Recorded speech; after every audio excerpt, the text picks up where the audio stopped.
ഞങ്ങളുടെ വീട്ടിലെ കുഴൽക്കിണറിനകത്ത് വെള്ളം തീരെ കുറവായിരുന്നു. അതുകൊണ്ട്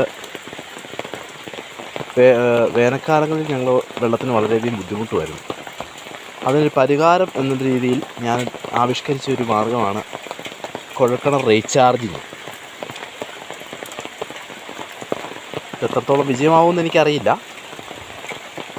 അതായത് നമ്മുടെ വീടിൻ്റെ ഷീറ്റിൽ നിന്ന് വരുന്ന വെള്ളം ഒരു പാത്തി ഉപയോഗിച്ച് നമ്മൾ പിടിച്ച് അത് ഒരു PVC പൈപ്പ് വഴി ഈ ചെറിയൊരു ടാങ്കി വെച്ച് അതിൻ്റെ അകത്ത് ചാടിക്കുകയാണ് ഉണ്ടാവുക. അതായത് ഇതൊരു അരിപ്പയാണ്, ഗ്രീനെറ്റാണ്. ഒരു 5 ലെയറായിട്ട് ഞാൻ മടക്കി ഇട്ടേക്കുകയാണ്.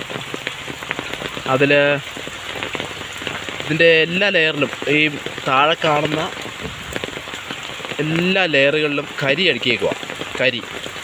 ആ കരിക്കകത്ത് ഈ വെള്ളം വീണിട്ട് അരിച്ചിട്ട് അത് ഇതിനകത്തോടെ ഇങ്ങനെ പോവുക.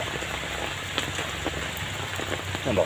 അപ്പം വെള്ളം അതിൻ്റെ അകത്ത് ഒഴുകിക്കൊണ്ടിരിക്കുക കുഴൽക്കിണറിനകത്തോട്ട്. ഇതാണ് വന്ന് വെള്ളം വീഴുന്നത്. ഇപ്പം മഴ തീരെ കുറവാണ്. മഴയുള്ള സമയങ്ങളിൽ നല്ല ശക്തിയായിട്ടുള്ള വെള്ളം ഇതിലോട്ട് ടാങ്കിൽ വന്ന് സ്റ്റോറാകുന്നുണ്ട്. ഞാൻ ഇത് ചെയ്യുന്നത് എനിക്ക് മാത്രമുള്ള ഗുണമല്ല. ഞാനിപ്പോൾ ഇത് റീചാർജ് ചെയ്ത് വിട്ട് കഴിഞ്ഞാൽ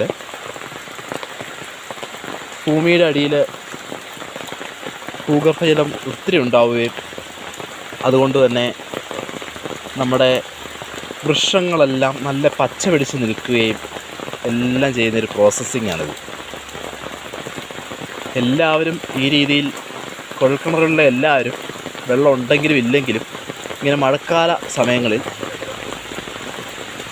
നമ്മുടെ കുഴൽക്കിണർ ഇതുപോലെ മഴവെള്ളം ഇറക്കി വിടാനുള്ള സംവിധാനം ചെയ്യുമായിരുന്നെങ്കിൽ നമ്മുടെ ഭൂഗർഭജലം വളരെ പൊങ്ങി തന്നെ നിന്നേനെ. എല്ലാത്തിനും ഗുണം ഉണ്ടാകുന്നൊരു കേസാണ്.